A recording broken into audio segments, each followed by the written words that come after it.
Growing up in two different worlds, and being both an American and a Chinese, Pearl S. Buck was evaluated by the former President Richard Nixon, who on March 6, 1973, quoted as saying, "Pearl S. Buck was a human bridge between the civilization of the East and West. With simple eloquence, she translated her personal love for the people and culture of China into a rich literacy heritage, treasured by Asian and Westerners alike." Pearl S. Buck is a famous American woman writer and the winner of Nobel Prize of Literature in 1938. She was born on June 26, 1892, in West Virginia in the United States. Only 3 months old, she was brought to China by her missionary parents. She grew up in Xinjiang, a city located at the joint connection of the Grand Canal and Yangtze River in Jiangsu Province. She lived together with general Chinese peoples and peasants in rural areas since her childhood.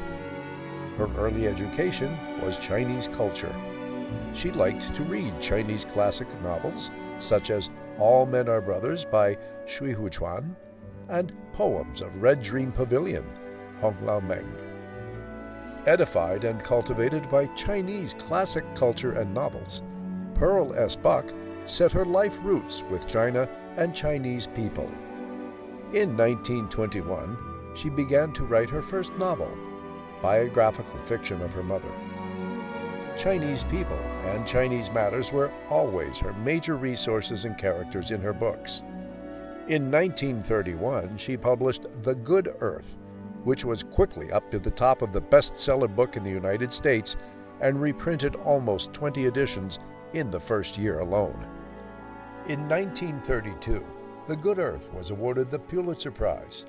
Not long after, MGM Film Company produced the cinema version, which attracted an audience of Americans and Europeans of millions in 1937.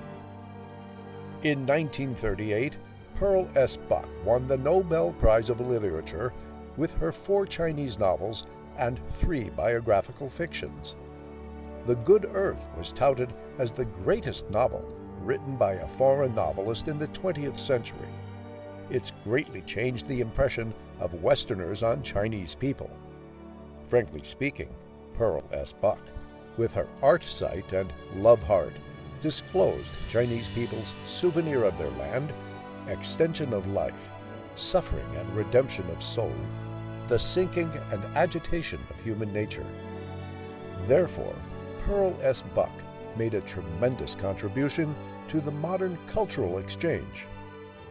In 1934, after living in China for nearly 40 years, Pearl S. Buck returned to the United States. She still took much concern on China and wrote several novels on China's anti-Japanese war. During World War II, she wrote many articles and made speeches frequently on social assembly platforms to strongly support China's anti-Japanese war. Meanwhile, she set up China Emergency Relief Committee to do fundraising for Chinese people. Pearl S. Buck and her husband Richard Walsh set up the Citizen Committee to repeal Chinese exclusion in 1943. For the act of repealing the Chinese Exclusion Act, which was made in 1882 and deemed very unfair and racially discriminatory to Chinese immigrants. The movement was greatly supported by American people, Congress, and the federal government of the United States.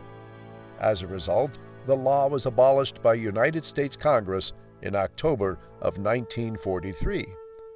China former Premier Chao En-lai once said, "Pearl S. Buck is a famous novelist. She has deep feelings to Chinese people."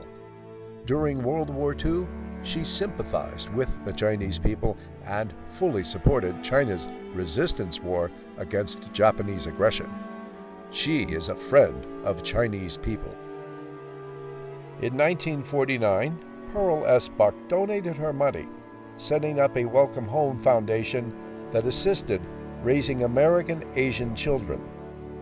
In 1964, she donated $7 million to set up the Pearl S. Buck Foundation, providing medical and educational aid to thousands of Asian American children. On March 6, 1973, Pearl S. Buck died at the age of 81 in Danby, Vermont. She devoted all her life to mutual understanding between the East and West. She had rich resources by her dual cultural background for her books, including many benefits and some confusion. We believe, however, that China was truly in her care forever.